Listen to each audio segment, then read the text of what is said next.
the Krethvalum soldiers found Kang. Down kneeling in the center of the plaza beside a wounded enemy, the soldier was Krethval, a young reptilian warrior who had been left behind when his unit advanced. His leg shattered by an explosion that had killed everyone else in his squad. He was dying. And he was alone, and he was terrified. Down had found him while crossing the plaza. And he had done what he had always done when he found someone who was hurt. He had stopped to help. "What are you doing?" the Krethvalum soldier had asked, his voice weak with pain and confusion. "I am your enemy. You are wounded," Down had replied simply. "That is all that matters to me." Now 100 Krethvalum soldiers surrounded them, their weapons trained on the human healer, who had become the most hated name in their invasion force, Commander Vethrak.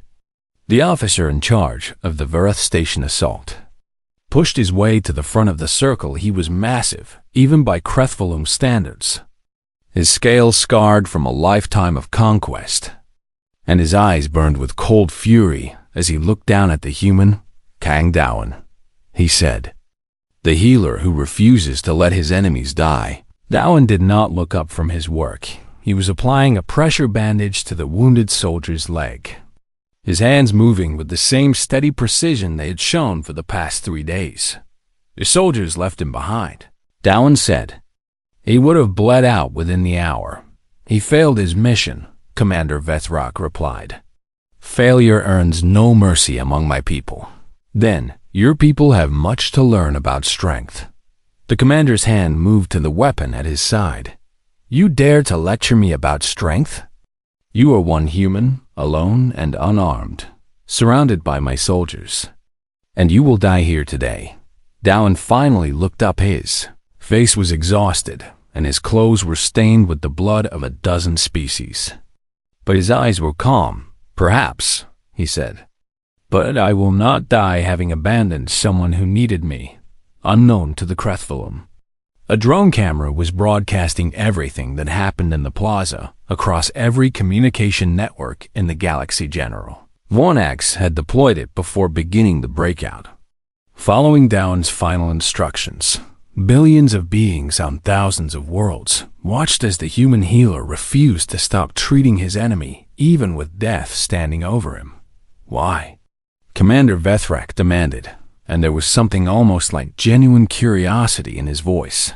"Why would you risk everything to save one of us?" "We are conquering your people, and we will destroy everything you have built." Dowan finished the bandage and sat back on his heels. "Because he was hurt," he said. "And because I am a healer, and that is what healers do, even for enemies." "Pain has no species," Dowan replied. "Suffering speaks only one language. And I did not become a healer to choose who deserves to live." The wounded Krethvalum soldier looked up at the human who had saved his life, and something shifted in his reptilian eyes, confusion giving way to something that might have been gratitude. "He's broken," Commander Vethrak said to his soldiers. "This human is defective. He does not understand the natural order of things." But the soldiers did not laugh. They were looking at Dowan with expressions that their commander did not recognize. And some of them had lowered their weapons without realizing it on worlds across the galaxy. The broadcast was spreading. Volanthi warriors watched a human risk his life to save a Krethvalum. And they remembered how that same human had saved their princess when their own physicians had given up. Human soldiers watched one of their own stand, alone against an army, unarmed and unafraid, and they felt something stir in their hearts that had nothing to do with hatred or revenge. Even Krethvalum civilians, watching from their conquered colonies, began to whisper among themselves. This was not what they had been taught about weakness. This was something else entirely. The first explosion hit the Krethvalum perimeter without warning. General Vornax led the charge personally, his blade cutting through enemy soldiers with a fury that had not been seen since the darkest days of the human Volanthi War. But this time, human marines fought beside him, their weapons covering his advance as he covered theirs. Princess Kethmari commanded the second wave, her voice ringing out across the battlefield as she rallied both species to follow her into the fire. For Dowan! She shouted, and the cry was taken up by human and Volanthi alike. For the healer! For peace! The Krethvalum lines shattered under the assault. Commander Vethrak spun toward the sound of battle, his eyes wide with disbelief. Impossible, he snarled. They were broken. They could not have organized a counterattack. You do not understand us, Dowan said quietly. You do not understand what humans and Volanthi can do when they fight together. The commander raised his weapon to kill the human, but the wounded soldier at Dowan's feet grabbed his arm. No, the young Krethvalum said. He saved my life. Commander Vethrak stared at his own soldier in shock. You would betray your people for this human? I would honor the one who showed me mercy when my own people left me to die. More explosions rocked the plaza as the joint force pressed their advantage. The Krethval soldiers began to retreat, their formations collapsing under the weight of an attack they had not expected and could not understand. Commander Vethrak backed away from Dowan, his face twisted with hatred and confusion. This is not over, he spat. The hegemony will learn, Dowan interrupted. Or the hegemony will fall, but either way, you will never defeat people who refuse to abandon each other. The commander fled with his remaining soldiers, leaving Dowan alone in the plaza with the wounded Krethvalum he had saved. Moments later, Princess Kethmari reached him, her armor covered in the blood of their enemies. Dowan, she breathed. You are alive. So are you, he replied with a tired smile. I told you it was not the end. In the days that followed, the Krethvalum invasion collapsed. 3 of their colony worlds sued for separate peace within a week, their populations unwilling to continue fighting against enemies who would heal them, even in the midst of battle. The hegemony's leadership struggled to explain how their unstoppable advance had been broken by a single human with a medical kit and an unshakable belief in the value of every life on Sereth Prime. Queen Yethzora addressed the Galactic Council in a speech that would be remembered for centuries. 2 years ago, I chose Kang Dowan as the human ambassador to my people, she said. And many questioned my decision. They said he was too weak, too soft, too human to represent his species in the court of warriors. She paused, her ancient eyes sweeping across the assembled delegates. They were right about one thing. He is human. And he showed us what that truly means. She raised her voice. Humans do not surrender, and humans do not abandon their friends. And humans believe with every fiber of their being that compassion is not weakness, but the greatest strength of all. I am announcing today a permanent alliance between the Volanthi Dominion and the United Human Coalition, not an alliance of convenience or necessity, but an alliance of shared values and mutual respect. Her final words echoed through the chamber. I chose Kang Dowan because I saw something in humans that my own people had forgotten. Strength is not in the sword, and it is in the hand that stays the blade. 3 months later, Kang Dowan stood in the palace gardens of Sereth Prime, watching the sunset paint the alien sky in colors he had learned to love. Princess Kethmari found him there, carrying 2 cups of a beverage he did not recognize. What is this? He asked. Your grandmother's rice wine, she said with a smile. I had our chemists analyze the recipe you brought, and this is the closest they could replicate. Dowan took a sip and laughed. It is terrible. I know, Kethmari admitted.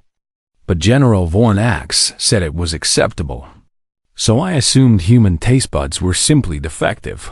They stood together in comfortable silence, watching the stars emerge one by one above the palace spires. The Queen has formally adopted you into the royal house, Kethmari said finally. You are the first non-Volanthi in our history to receive such an honor. Dowan shook his head in wonder. I came here to build peace, and I never expected. You came here to be yourself, Kethmari interrupted. And that was enough. She took his hand in her own. Tomorrow, we open the medical facility that bears your name. Human and Volanthi healers working together to save lives. Just as you always believed they could. Dowan looked at the princes, who had become his closest friend, at the palace that had become his home, at the alien stars that had become as familiar as the sky of his childhood. My grandmother would have loved this, he said softly. Then let us honor her memory, Cathmari replied, by teaching the galaxy what she taught you, and in the gardens below. A group of young Volanti children were learning a strange human game from their caretakers, laughing and chattering as they discovered the mysteries of rock, paper, and scissors. The galaxy had watched a human healer stand, alone against an army, and choose mercy over hatred. Now the galaxy would learn what that choice could build, and Kang Dowan, former combat medic and unlikely ambassador, smiled as he realized that his grandmother had been right all along. Courage was not the absence of fear. Courage was the decision that something else was more important, and peace was always worth fighting for. Vareth Station was burning.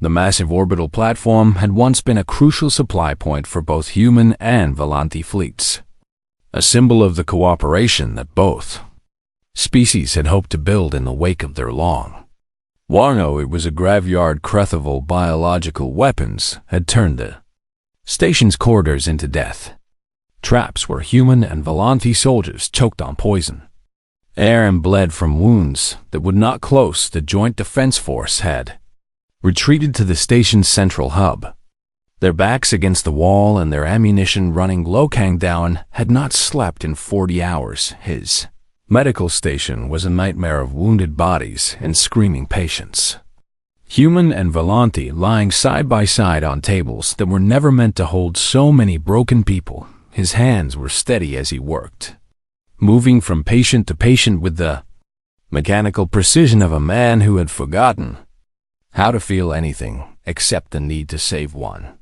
more life. A young human soldier grabbed his arm as he passed. Doc, she whispered, her face pale from blood loss.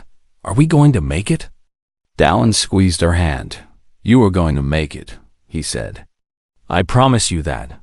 He did not know if he was lying. The Crethfulum had surrounded the station with 3 times the firepower that the Joint Force could muster, and their biological weapons were designed to affect human and Volanti physiology differently, making coordinated defense almost impossible when humans could breathe. Volanti were gasping for air, and when Volanti were strong, humans were collapsing from toxins their bodies could not process. It was a perfect strategy for an enemy that wanted to divide its targets, and it was working. Princess Cathmari burst through the door of the medical station, her armor scorched and her left arm hanging limp at her side. Dowan, she said, and there was fear in her voice that he had never heard before. They have broken through the outer perimeter, and General Vornak says we have 2 hours before they reach this central hub. Dowan finished bandaging his current patient and turned to face her. You are wounded. It does not matter. Sit down, he said firmly. Let me look at your arm. She obeyed, and he examined the damage with practiced efficiency. The joint was dislocated, but not broken, and he could fix it in minutes if she let him. Dowan, Cathmari said quietly as he worked. I am afraid. He paused and looked into her alien eyes. I am afraid too. Then why do you seem so calm? Dowan considered the question as he set her arm back into its socket with a quick, precise motion that made her hiss in pain. Because fear is just another feeling, he said. And feelings do not have to control what we do. He wrapped her arm in a temporary brace. When I was young, my grandmother told me that courage is not the absence of fear. It is the decision that something else is more important than fear. What is more important to you? Cathmari Escadon looked around the medical station at the wounded soldiers of 2 species who had been killing each other for 200 years. Them, he said simply. A massive explosion rocked the station, and emergency lights flickered throughout the corridor. General Vornak's voice crackled over the communication system. All forces, fall back to the central hub. and prepare for final defensive positions. Dowan helped Kethmari to her feet. Go to your people, he said. They need their princess. What about you? I will keep treating the wounded for as long as I can. She grabbed his arm with her good hand. Dowan, if this is the end, it is not the end. He interrupted. Not yet. But even as he spoke, he knew that their situation was hopeless. The Krethvalum were too many, their weapons too devastating, and the joint force was simply too exhausted and too divided to mount an effective resistance unless something changed. They would all be dead within hours, and then, as Dowan returned to his patience, an idea began to form in his mind, a terrible, desperate idea that might be their only chance. He had spent 2 years on Sarath Prime studying Volanti culture, and he had learned something important about the Krethvalum from the intelligence reports that crossed his desk. Krethvalum did not understand mercy. Their entire civilization was built on the philosophy of strength through domination, and they viewed compassion as a weakness to be exploited and eliminated. They had learned to fear Kang Dowan, specifically because of the reports of his actions, the human healer, who kept saving soldiers they thought they had killed, the man who refused to let death have the final word. If he could draw their attention, if he could make himself a target worth pursuing, perhaps the main force could escape while the Krethvalum were distracted. It was suicide, but it was also the only option he could see. Dowan made his way through the burning corridors to the command center where General Varnax was coordinating the final defense. The old warrior looked up as he entered, and for the first time since Dowan had met him, there was no contempt in his eyes, only exhaustion and the grim acceptance of defeat. Ambassador, Varnax said, you should be with the wounded. I need access to the station's communication system, Dowan replied. Why? Because I am going to do something stupid. He explained his plan in quick, simple terms. He would broadcast his location to the Krethvalum on all frequencies, announcing himself as the human healer who had been saving their enemies. Then he would walk into the contested zone, alone and unarmed, and draw as many Krethvalum forces as possible to his position while they converged on him. The joint force would execute a breakout through the weakened perimeter. This is madness, Varnax said.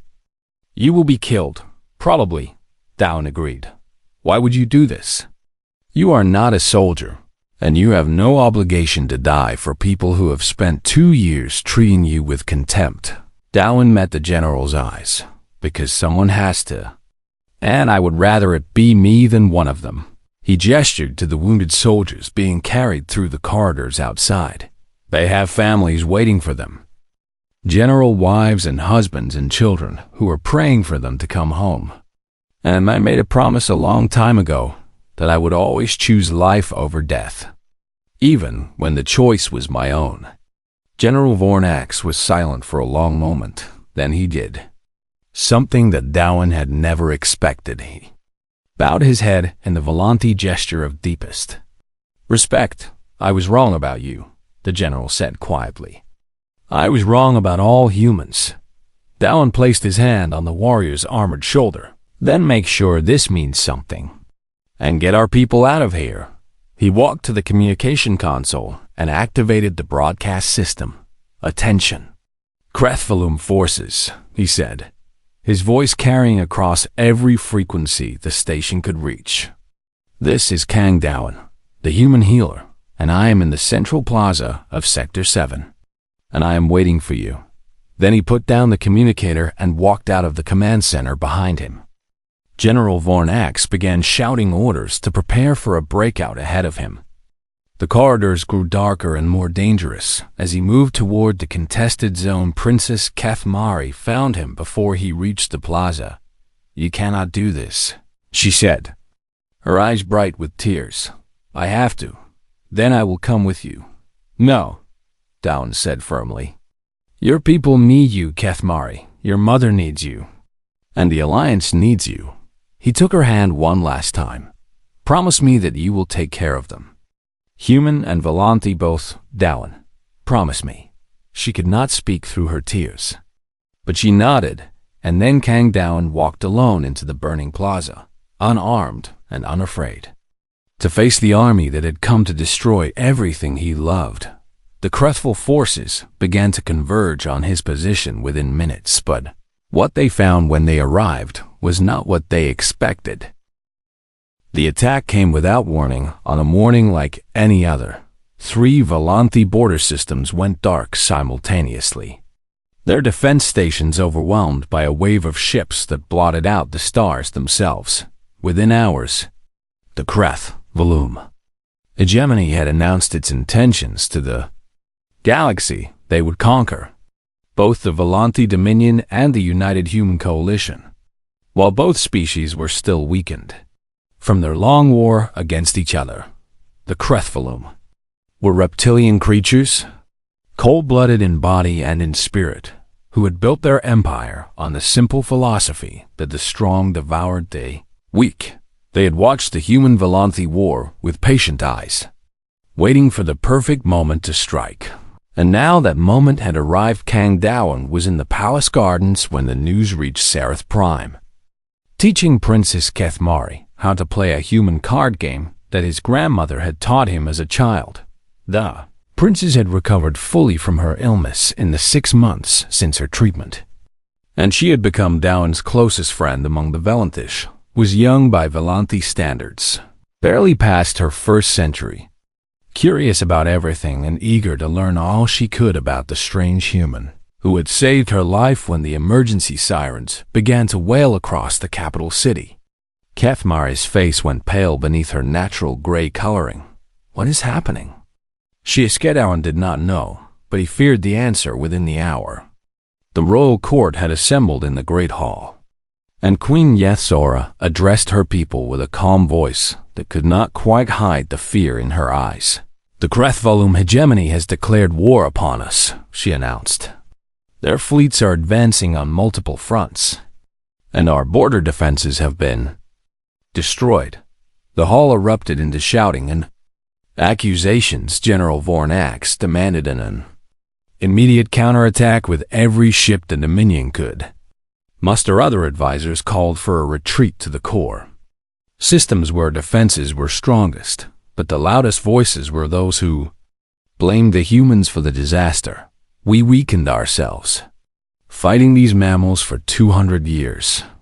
A noble from the outer territory shouted, if we had conquered them, as we should have, we would have the strength to face the Crethvalum now. The peace treaty was a mistake, another agreed. We should dissolve it immediately and focus on our own survival. Dowan stood in the corner of the great hall, watching the chaos unfold around him, and he felt a cold weight settling in his stomach. He had worked so hard to build bridges between his people and the Volanthi, and now he could see those bridges crumbling before his eyes. Then Queen Yethzora raised her voice above the noise. Ambassador Kang, she called out.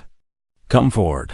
The shouting stopped. Every eye in the hall turned to the human as he walked through the crowd and stood before the throne. You have lived among us for 2 years now, the queen said. You have learned our ways and earned the respect of many in this court. Whether they admit it or not, she leaned forward on her throne, and her ancient eyes were searching, desperate. Tell me, Ambassador, what would humans do in this situation? Dowan was silent for a long moment, aware that his answer could determine the fate of billions. Your Majesty, he said finally, humans have a saying, a friend in need is a friend indeed. And it means that true friendship is proven in times of hardship, not in times of ease. He turned to face the assembled court.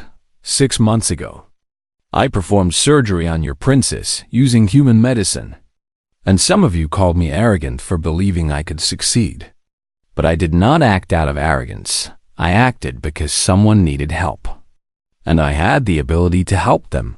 General Vornax snorted with contempt. But Dowan continued, the Crethvalum are attacking both our peoples because they believe we are weak and divided. And they believe the hatred from all war still burns too hot for us to work together. He met the Queen's eyes directly. I say we prove them wrong. How? The Queen asked. Not two armies fighting side by side, Dowan said, but one army human and Volante soldiers in the same units, commanding the same ships, bleeding and dying together as a single force.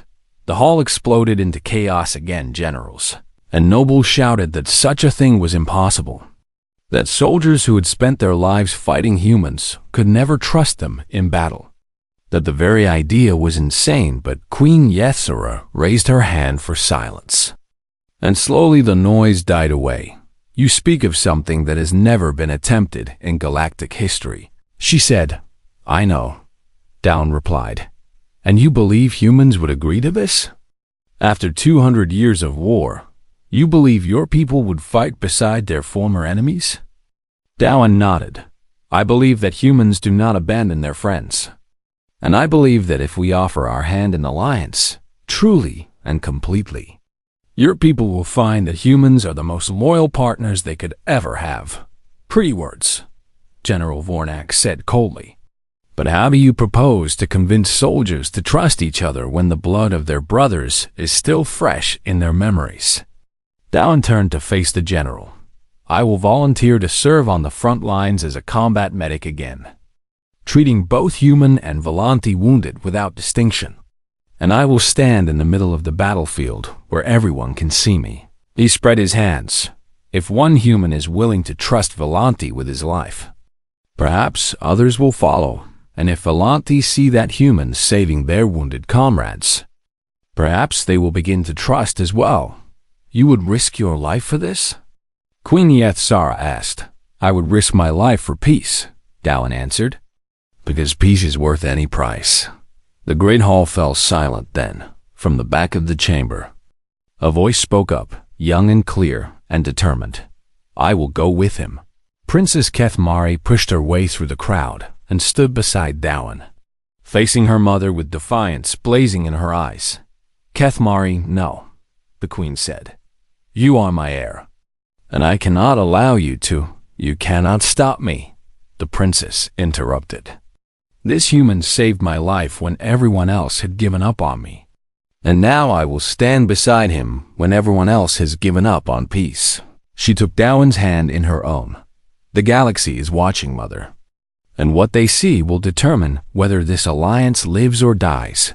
Queen Yethzora looked at her daughter and the human ambassador standing together, and for a long moment she said nothing at all. Then she rose from her throne and descended the steps to stand before them. Very well, she said quietly. Let the galaxy watch, and let them see what Volante and humans can accomplish together. She turned to face her court. I am ordering the formation of a joint defense force with the United Human Coalition, and I am placing Ambassador Kang Dowan at the center of it as a symbol of our alliance. General Vornak stepped forward. Your Majesty, this is my decision. The Queen cut him off. And you will obey it, General, or you will surrender your command.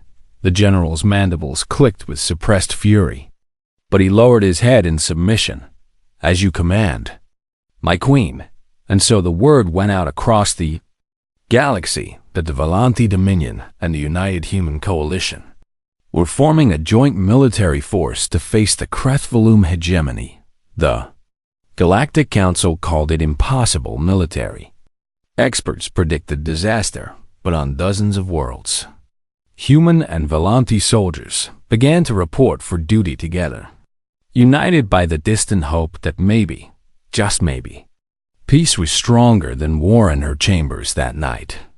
Queen Yethzora looked at the image of Kang Dowan and her daughter standing hand in hand, and she whispered a prayer to gods she was not sure she believed in anymore. Let this work, she said. Let him be right about humans.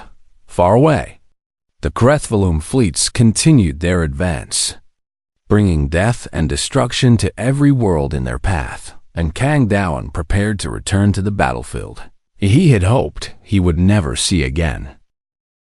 18 months had passed since Kang Dowan arrived on Sereth Prime. And in that time, he had learned many things about the Volanthi, had learned their language well enough to speak without a translator, though his accent still made the warrior caste laugh. Behind their mandibles, he had learned their customs and their history and the complex web of honor codes that governed every aspect of their society. Most importantly, he had learned that the servant caste those Volanthi who cooked and cleaned and maintained the great palace had been invisible to their own people for so long that they had forgotten anyone could see them. At Dowan saw them, he learned their names and asked about their families and listened to their troubles with the patience of a man who had spent years at the bedsides of the dying, when a servant named Kethvolume burned her hands in the kitchen. Dowan treated her injuries himself and showed the other servants how to prevent infection when an elderly groundskeeper collapsed from exhaustion. Dowan carried him to the medical wing and refused to leave until the physicians agreed to treat him. Word spread through the lower levels of the palace that the human ambassador was strange but kind. And slowly the servants began to smile when he passed them in the corridors. The warrior caste noticed this, and they did not approve. General Varnak summoned Dowan to his chambers one evening, surrounded by a dozen of his most loyal soldiers. "You waste your time with the lowest of our people," Varnak said, his mandibles clicking with contempt. "No proper ambassador would soil himself with the affairs of servants." "I was a servant once," Dowan replied calmly.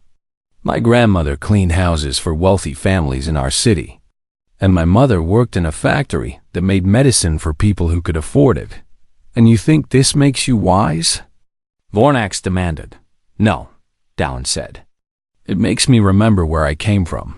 The general had no response to this, and Dowan left his chambers unharmed. Though he knew he had made an enemy that night, but there were more important matters weighing on his mind than the hatred of generals. Princess Kethmari was dying.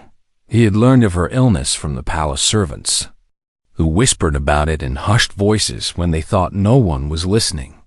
The queen's youngest daughter had been born with a defect in her respiratory system, a genetic flaw that caused her body to slowly destroy itself from within. The Volanthi high physicians had tried every treatment their advanced medicine could offer, but nothing worked, and now the princess was confined to her chambers with only weeks to live. Dowan spent 3 nights studying everything he could find about Volanthi biology, comparing it to human medical knowledge and searching for something the alien doctors might have overlooked. On the 4th night, he found it. The disease attacking Princess Kethmari was similar to a condition that had once plagued human children before the development of stem cell therapy. The treatment was complex and dangerous, and it had never been attempted on a Volanthi patient. But it was possible that it could work. Dowan requested an audience with Queen Yethzera was made to wait for 6 hours in an antechamber before the queen's advisors finally admitted him to her presence. "Ambassador Kang," the queen said, and there was exhaustion in her voice that had not been there 18 months ago.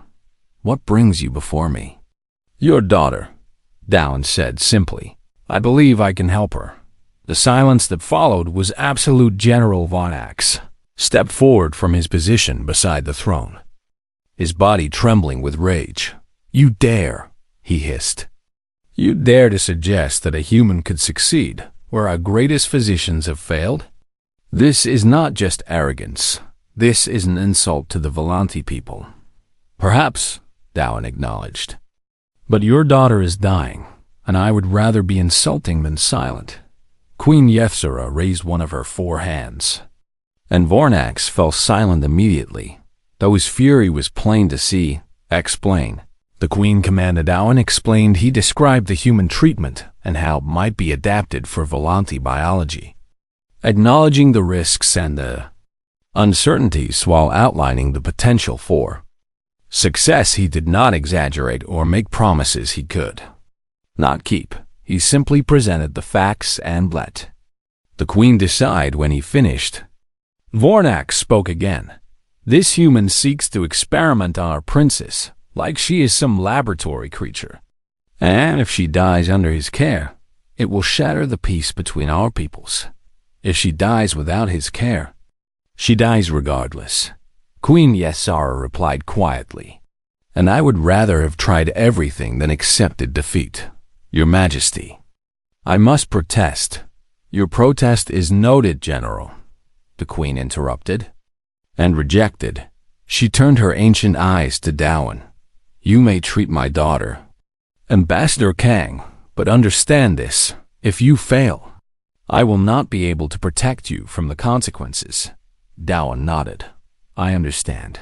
The treatment took 17 hours. Dowan worked in the Royal Medical Chamber with only 2 Volanti nurses to assist him.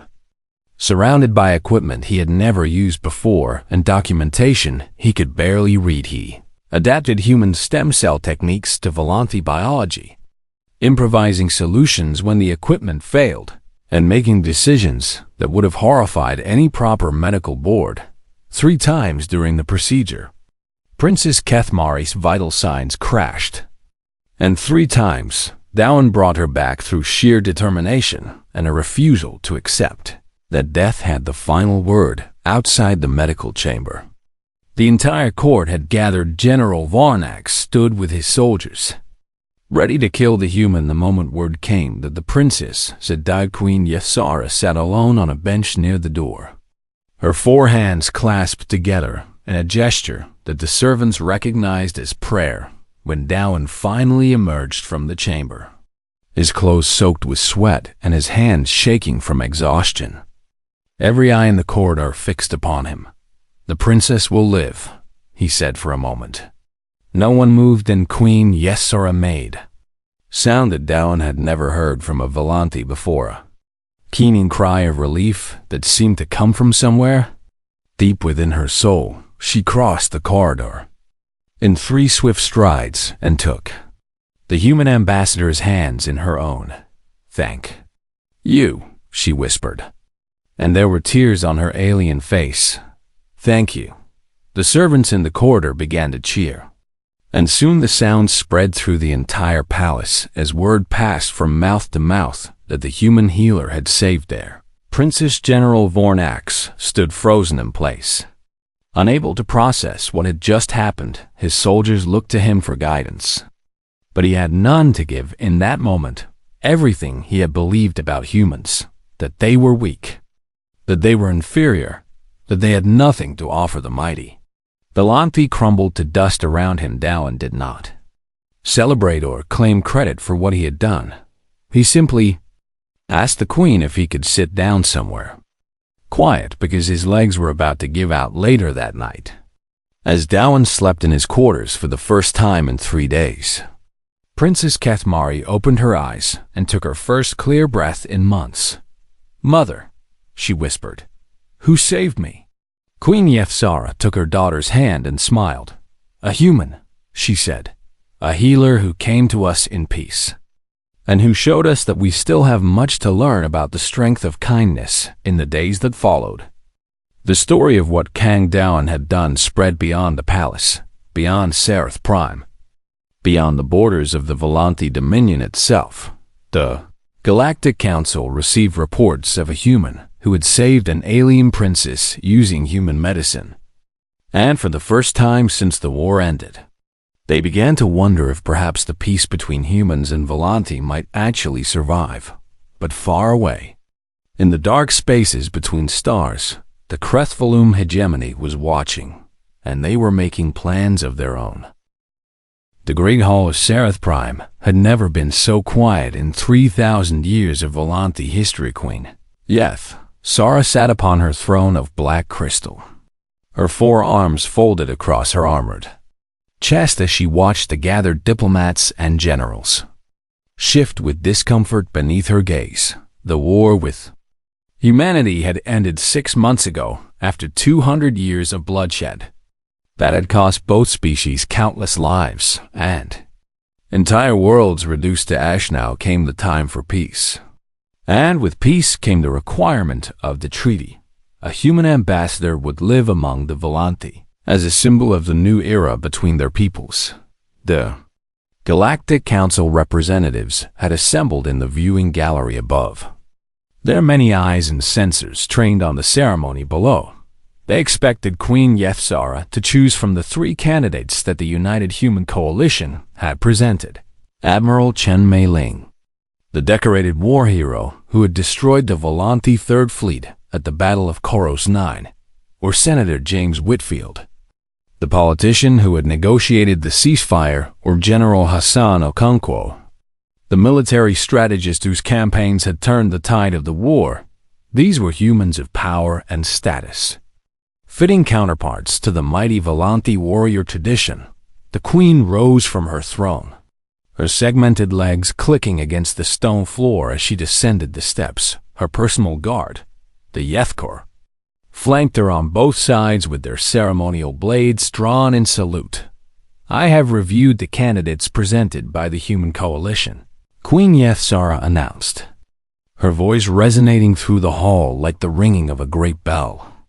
And I reject them all. Gasps echoed through the chamber. Human delegation exchanged horrified glances while the Galactic Council observers leaned forward with sudden interest. Ambassador Whitfield stepped forward, his face pale beneath the harsh lights of the alien throne room. Your Majesty, I do not understand, he said carefully. These are among the most accomplished humans in our entire civilization. They are warriors and speakers of war, the Queen replied. I have had enough of warriors. She raised one of her 4 hands and gestured to a side entrance that none of the delegates had noticed. Bring him. The doors opened, and a single human man walked into the great hall of Sereth Prime. He was not tall or particularly strong in appearance, wore no military uniform or fine diplomatic robes. Only simple clothes that looked worn from long use. His black hair was streaked with early gray, and his face bore the weathered look of someone who had seen too much suffering. His name was Kang Dawan, and he was 34 years old. He had served as a combat medic during the war, stationed on the front lines of the most brutal campaigns. And he had spent those years saving lives, not just human lives, but Volanti lives as well. When wounded Volanti prisoners had been brought to his medical stations, he had treated them with the same care he showed his own people, a fact that had earned him reprimands from his commanders and confusion from his patients. Now, he stood before the Queen of the Volanti Dominion, and he did not bow or kneel or show any of the elaborate courtesies that protocol demanded. He simply looked at her with calm eyes and waited. This is the human I choose. Queen Yethzara declared. The throne room erupted into chaos. General Varnax, commander of the Volanti warrior caste and the most decorated soldier in the Dominion, pushed his way to the front of the assembly. His mandibles clicked with barely contained fury as he faced his queen. This is an insult, Vornax growled. You choose a mere healer over their greatest warriors? What message does this send to our people? That we value the weak over the strong? It sends the message I intend to send, Queen Yethzara replied coolly. That the time of warriors has ended. The human delegation was equally disturbed. Though they tried to hide it behind diplomatic masks, Ambassador Whitfield approached, Dawan with barely concealed irritation. Mr. Kang, were you aware that you were being considered for this position? No, Dawan answered simply. And you have no diplomatic training, no political experience, no significant military rank. I was a medic, Dawan said. I made people better when they were broken. This is absurd. Whitfield muttered to his aides, though not quietly enough to escape the sharp hearing of the Volanti in the room. Queen Yethzara turned her attention to the human ambassador, and something in her ancient eyes made him step backward. I chose Kang Dawan because of what he did at the prison camp of Vareth IV, she said. One of your human generals ordered all Volanti prisoners to be denied medical treatment, a violation of your own laws of war. I am told, though it was overlooked because we were the enemy. The throne room fell silent again. Kang Dawan refused this order. The queen continued. He treated the wounded Volante in secret, even though it could have ended his career or his freedom, and when he was finally discovered, he did not apologize or make excuses. She looked at Dowan, and there was something like respect in her alien features. He said that pain has no species, that suffering speaks only one language, and that he did not become a healer to choose who deserves to live. Dowan shifted uncomfortably under the attention of the entire assembly. He had never spoken about Vareth IV to anyone outside the military court that had investigated him. He had not known that the Volante were aware of what had happened there. Among my people, healers are considered the lowest caste, Queen Yefsara said, and there was a weight of sadness in her voice. We have always valued the sword over the salve, the warrior over the one who mends what war has broken, and it has cost us more than I can say.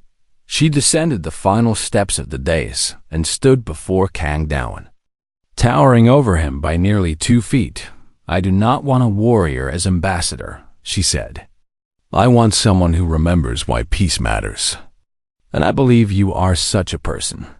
Dowan was quiet for a long moment before he spoke.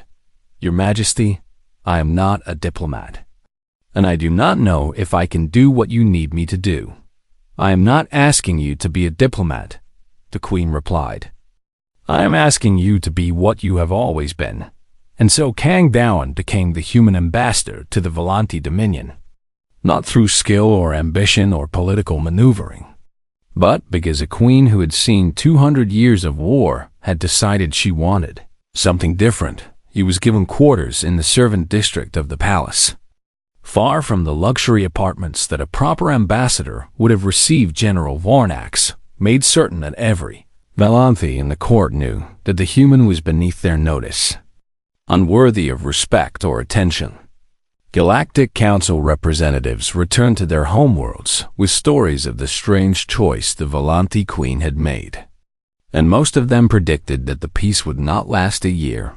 But Queen Yefsora sat alone in her chambers that night, looking at an old image on her personal display, a photograph taken at Vareth IV, showing a human medic carrying a wounded Volante soldier through the mud and fire of a battlefield.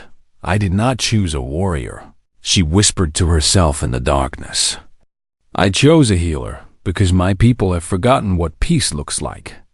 And perhaps he can teach us to remember in the servant quarters below. Kang Dowan unpacked his small bag of belongings, a few changes of clothes, his medical kit, and a handwritten recipe for fermented rice wine that his grandmother had given him. Before she died, he did not know that Princess Kethmari, the queen's youngest daughter, lay in a medical chamber on the far side of the palace, dying slowly from a disease that Volante medicine could not cure. He did not know that his presence on Sereth Prime would change the course of galactic history. He only knew that he was far from home, alone among former enemies, and that tomorrow he would have to figure out how to build peace from the ashes of war. It was not going to be easy, but Kang Dowan had never been afraid of difficult work.